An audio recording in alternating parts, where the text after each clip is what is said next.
Mazmur 139 ayat yang pertama, doa di hadapan Allah yang Maha Tahu. Untuk pemimpin biduan, Mazmur Daud. Tuhan, Engkau menyelidiki dan mengenal aku, Engkau mengetahui kalau aku duduk atau berdiri. Engkau mengenal pikiranku dari jauh, Engkau memeriksa aku kalau aku berjalan dan berbaring. Segala jalanku Kau maklumi. Sebab sebelum lidahku mengeluarkan perkataan, sesungguhnya semuanya telah Kau ketahui ya Tuhan. Dari belakang dan dari depan Kau mengurung aku, dan Engkau menaruh tanganmu ke atasku. Terlalu ajaib bagiku pengetahuan itu, terlalu tinggi, tidak sanggup aku mencapainya. Ya, ayat yang barusan kita baca itu adalah Mazmur Daud, bagaimana Daud mengungkapkan bahwa Allah mengetahui segala sesuatu. Di hadapan Allah tidak ada sesuatu pun yang tersembunyi. Allah tahu pada saat dia berdiri, pada saat dia duduk atau berbaring.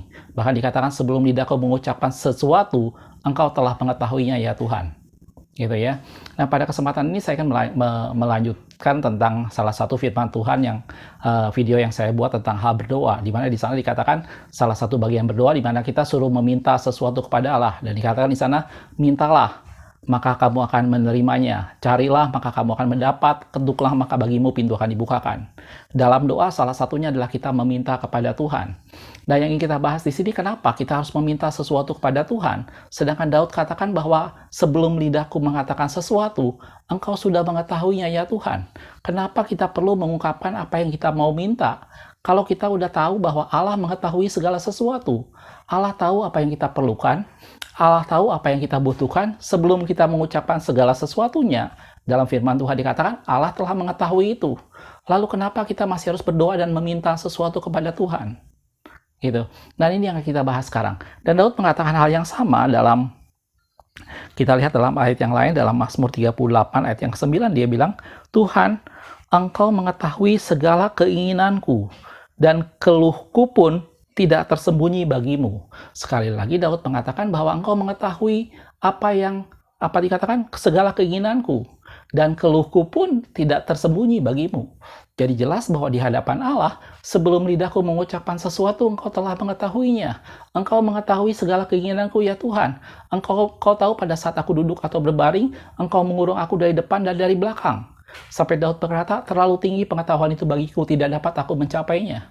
Lalu kenapa pada saat kita berdoa, Yesus mengatakan suruh kita meminta sesuatu kepada Tuhan? Padahal Tuhan adalah Allah yang mengetahui segala sesuatu. Allah yang tahu apa yang kita butuhkan. Kenapa kita harus mengungkapkan itu di hadapan Tuhan? Dan ini yang kita mau bahas sekarang, gitu ya. Bahwa Allah mementingkan yang namanya di mata Allah ada sesuatu yang penting, yaitu sebuah pengakuan atau confession. Gitu ya. Allah membutuhkan kita untuk mengakui sesuatu yang kita perlukan, bukan karena Allah tidak mengetahuinya. Tadi dikatakan sebelum lidahku mengucapkan segala sesuatu, Engkau telah mengetahuinya ya Tuhan.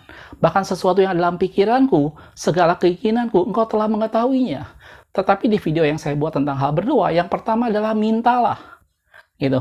Itu adalah bagaimana Allah membutuhkan dari kita suatu bentuk pengakuan, suatu statement bahwa kita membutuhkan hal itu, bahwa kita meminta hal itu.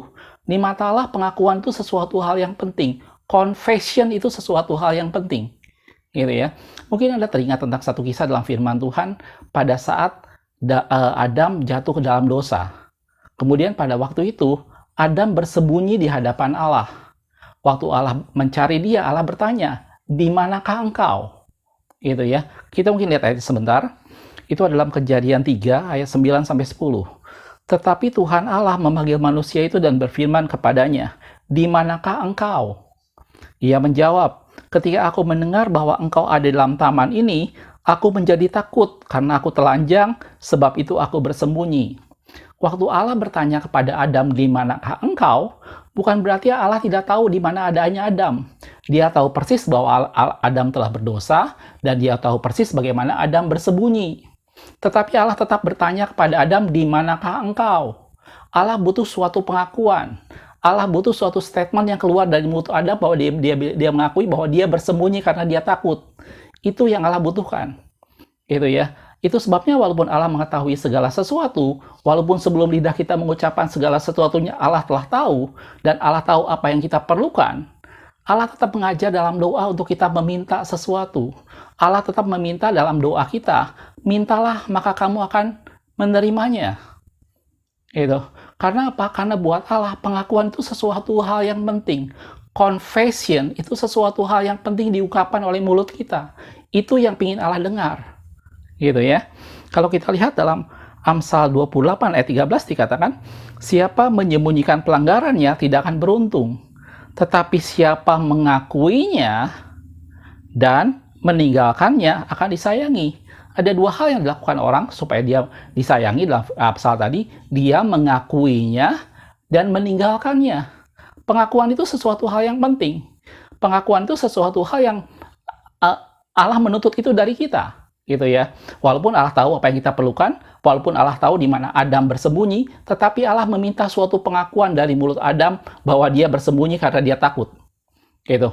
Gitu juga Allah butuh pengakuan dari kita untuk kita mengungkapkan apa yang kita perlukan, apa yang kita minta.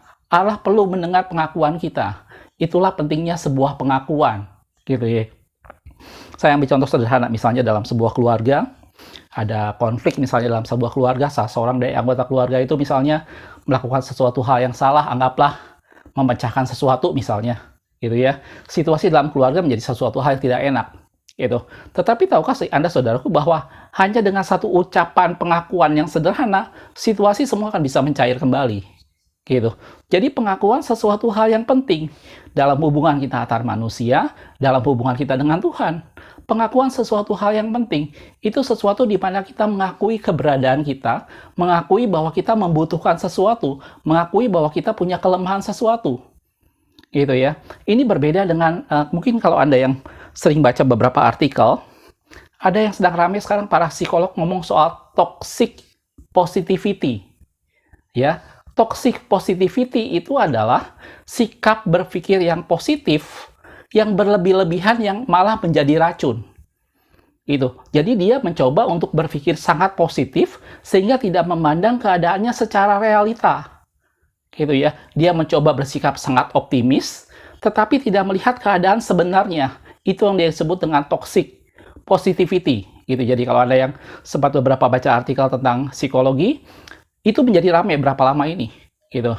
Dan kita harus melihat bahwa kita tidak boleh hanya sekedar berpikir positif, tapi kita harus juga melihat realita bahwa kita lemah.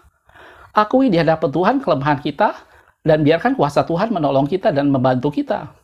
Pada saat kita takut, akui di hadapan Tuhan bahwa kita takut. Kita butuh pertolongan Tuhan untuk menguatkan kita, untuk menuntun kita. Pada saat kita membutuhkan sesuatu, akui di hadapan Tuhan dengan berani, karena itulah yang Allah perlukan, suatu pengakuan atau confession tadi. Gitu ya. Dan ini membutuhkan suatu kerendahan hati. Saya pernah buat quote sederhana seperti ini. Apabila orang tidak berani mengakui kelebihan orang lain, maka orang yang bersangkutan juga tidak berani mengakui kelemahannya. Kalau seseorang tidak berani mengakui kelebihan orang lain, maka dia juga tidak berani mengakui kelemahannya. Sebaliknya, kalau orang itu berani mengakui kelebihan orang lain, berarti orang itu berani mengakui kelemahannya. Karena untuk mengakui sesuatu, itu membutuhkan kerendahan hati. Itu membutuhkan kerelaan hati untuk mengakuinya di hadapan Tuhan dan di hadapan manusia. Gitu. Dan Allah membutuhkan itu. Gitu ya. Itu sebabnya dalam firman Tuhan dikatakan, kita harus mengungkapkan semuanya. Mintalah, maka kamu akan menerimanya. Kalau kita minta, bukan berarti Allah tidak tahu apa yang kita perlukan. Allah terlebih tahu apa yang kita perlukan. Tapi Allah membutuhkan suatu pengakuan di mana kita meminta sesuatu kepada Allah. Gitu ya. Kalau kita lihat satu ayat yang lain di dalam Lukas 12 ayat yang ke-8, ini hal mengakui, aku berkata kepadamu, kata Yesus seperti itu. Setiap orang yang mengakui aku di depan manusia, anak manusia juga akan mengakui dia di depan malaikat-malaikat Allah. Dalam hati kita bukan cuma percaya, tetapi kita juga dengan mulut kita mengaku. Dan Yesus katakan bahwa kalau orang mengakui aku di depan manusia, maka anak manusia akan mengakui dia di depan malaikat-malaikat. Gitu ya. Ayat yang tadi saya ambil tadi, Roma 10 ayat 9-10 dikatakan seperti ini. Sebab jika kamu mengaku dengan mulutmu, kita harus mengaku dengan mulut kita bahwa Yesus adalah Tuhan. Dan percaya dalam hatimu bahwa Allah telah membangkitkan dia dari antara orang mati, maka kamu akan diselamatkan. Harus ada dua, mengaku dengan mulut dan percaya dengan hati. Gitu. Lanjutannya yang 10, karena dengan hati orang percaya dan dibenarkan, dan dengan mulut orang mengaku dan diselamatkan. Jadi di mata Allah, pengakuan mulut itu penting. Statement kita di hadapan Allah bahwa kita menginginkan sesuatu itu penting. Bukan berarti Allah tidak tahu. Gitu ya. Itu karena Allah membutuhkan suatu pengakuan. Pada saat kita mengakui di hadapan Allah, itu kita belajar merendahkan diri. Setiap pengakuan itu butuh kerendahan hati. Itu butuh kita merendahkan diri kita di hadapan Allah. Gitu. Ya. Dan kalau kita bicara soal doa yang tadi, kalau saya ambil satu ayat yang terakhir dalam Efesus 3 ayat 20 dikatakan, bagi dialah yang dapat melakukan jauh lebih banyak daripada yang kita doakan atau pikirkan, seperti yang ternyata dari kuasa yang bekerja di dalam kita. Jadi jelas kata firman Tuhan bahwa Dia bekerja menjawab jauh lebih banyak daripada yang kita minta dan kita doakan, yang kita pikirkan dan kita doakan, gitu ya. Seperti yang ternyata dari kuasa yang bekerja pada kita. Jelas saudaraku, itulah sebabnya walaupun Allah mengetahui segala sesuatu, walaupun Allah tahu apa yang kita butuhkan, mari minta kepada Tuhan. Mari ungkapkan pengakuan kita di hadapan Tuhan. Kalau kita melakukan sesuatu hal yang salah, mari datang pada Tuhan dan mengakuinya. Dan nyatakan kebaikan Tuhan kepada orang lain. Jangan malu mengakui Tuhan di hadapan orang lain.